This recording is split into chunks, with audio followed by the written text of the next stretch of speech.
जी हाँ दोस्तों, माहौल बनाना कोई खेसारी लाल यादव से सीखे। आप लोगों को बता दूं कि खेसारी लाल यादव का भाई बहुत ही बवाल हाई लेवल बहुत ही बड़ा प्रोजेक्ट है भाई।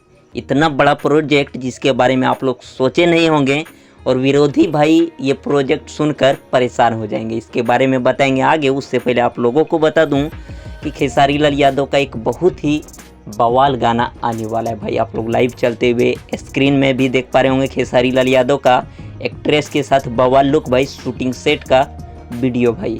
तो आप लोगों को अपडेट दे दूं कि खेसारी लाल यादव का बहुत ही बवाल भाई गाना आने वाला है। आप लोग स्क्रीन पे देख पा रहे होंगे जिस एक्ट्रेस के साथ है खेसारी लाल यादव, उसी एक्ट्रेस के साथ पहला धमाका होने वाला है लोकगीत भाई। तो आप लोग तैयार रहिएगा तबाही मचाने के लिए। जितने भी खेसारी लाल यादव के फैंस हैं, वीडियो अच्छा लगा भाई तो लाइक कीजिए, और आप लोगों को कितना एक्साइटमेंट है इस गाने से कमेंट बॉक्स में कमेंट कीजिए।